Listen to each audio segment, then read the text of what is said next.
My name is Jacoby Hall. I am an adult currently working at a store specialized in Halloween items. The store was previously owned by my uncle, a very eccentric man, who died in 2021. He would spend the whole year dressed in Halloween costumes, changing them daily, with some having extreme requirements I prefer not to mention. He has been ostracized by the whole family since he developed that habit.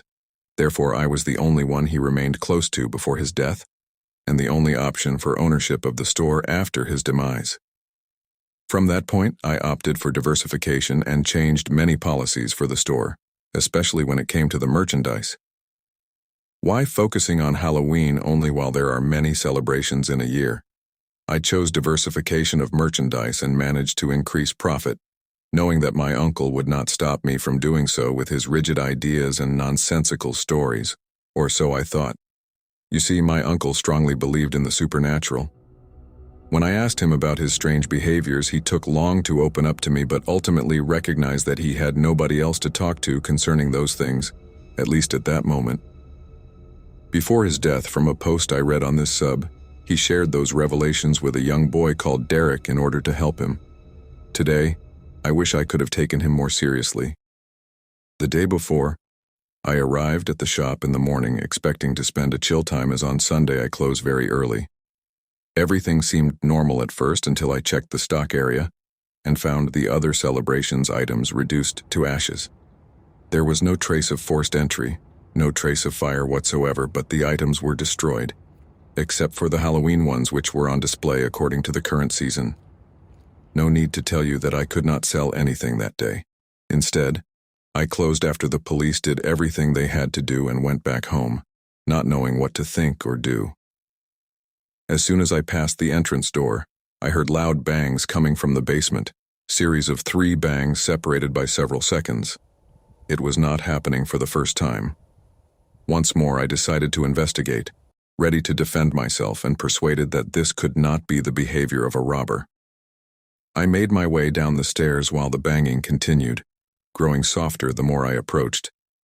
The noises came from an old cupboard all the way in the back of the dimly lit room. I slowly walked up to it, while the bangs turned into knocks, so soft and barely audible, as if the person inside knew that I stood right in front of the cupboard. I picked up a small plank of wood on the floor and looked at the big mirror on my left. I touched one handle of the cupboard door and nodded to myself in the mirror, ready to open it and face what lied inside. But before I could so, why? I heard from inside. The scream I let out was brief and uncontrolled as I jumped backward in fear, then holding the plank with both hands. Jacoby, why? I thought I could trust you. Why did you betray me? The familiar voice of my uncle questioned. Uncle, this isn't real. No, I spoke. I told you not to sell anything other than Halloween. But even before my death, you disobeyed me behind my back. Now I'm dead because of you. Why, Jacoby? Just why? Why? Why? Why? Why? Why? The voice spoke from inside, while a pool of blood emerged from the bottom of the cupboard. The cupboard shook from the inside until what was hiding burst out of the old furniture. I saw a very old wizard Halloween costume worn by my uncle back in 2014 literally fly towards me. In that split moment of fear and panic, I caught a glimpse of the mirror and saw a lady wearing the costume. As if she tried to conceal her identity, the mirror shattered when I saw her. I then fell on the floor while protecting myself from the shards and ended up unconscious, at the mercy of the lady. I woke up hours later in the dark and immediately ran upstairs, unaware of the location of the old costume. My uncle was not telling me cooked-up stories.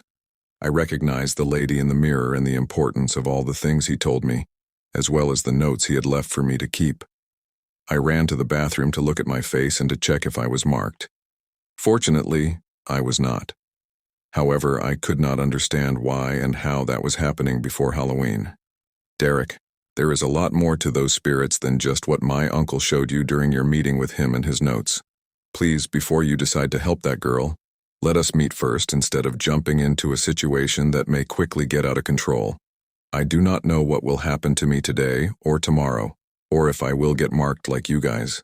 I left you direct messages as well, and hope that I will still be alive by the time you reply.